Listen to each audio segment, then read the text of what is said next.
New York. Ron in Buffalo, New York. That sounds like my kind of guy, my kind of place. Go ahead, Ron. Boy, George, I really like your show, but I hate to be the bearer of bad news. I think the last two callers that were on here, they scare me in the sense that, and I tend not to want to agree with them, but to be very depressed over the situation. I called you 6 weeks ago and asked you this question, and in light of what you said about Greece, about the possibility of a European economic collapse going toward fascism rather than toward progressivism, I had asked you, do you think that's possible in the United States? Before the fundraiser at WBA I had, and you said you don't think so. Now, in light of recent events with the Wisconsin debacle and with these right-wing organizations that seem to be speaking with one voice, and I wonder, how can you maintain optimism?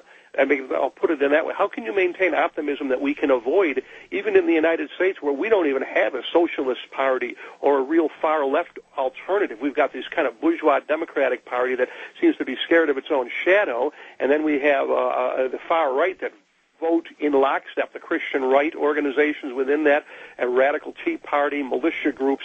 How do we stay optimistic? Well, a very good point, Ron. I don't think I contradicted myself for these reasons. There is no serious history of fascism in the United States. There is in Europe, and there is in Greece. And there is a party that is explicitly fascist that got, I think, 7 or 8% of the vote in the elections just a few weeks ago, and we'll see what they get in the next one. There is a long tradition of fascist rule in Europe, in Spain, in Portugal, in Germany, of course, and in Italy, with big fascist parties able to win elected office, even though they are explicitly Hitler-worshipping Nazis. None of that obtains in the United States.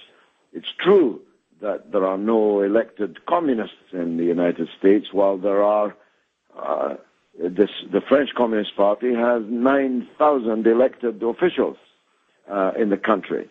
So it's true that the polarization exists in Europe, but so does the danger of fascism. I don't myself believe it's the most likely outcome.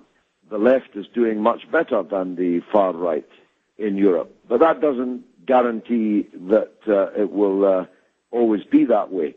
In the United States, politics is much less polarized because, as you say, you have a fake polarization between two parties that, in fact, are not all that different from each other, though one is worse than the other, as I have been consistently saying, and nobody to the left and really nobody to the right of them.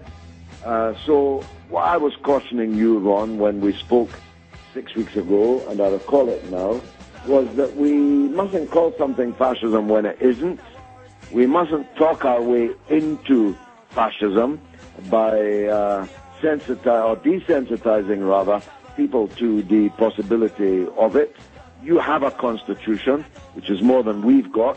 We don't have a constitution. You have rights, albeit ones that are under attack and are being chipped away, but you still have them. You still have a spirit abroad in the United States, that whatever you do overseas, which is not usually very good, in your own internal political life, you are determined to retain at least the basics of democracy. That's my view, Ron. It remains my view, and unfortunately, I can't let you back in to express yours about mine because, well, we're running very, very short of time now. I hope that the weakness of the line has not been such that it has spoiled the show for you. Next Wednesday, God willing, at the same time, in the same place, I'll be back on the ISDN line from London.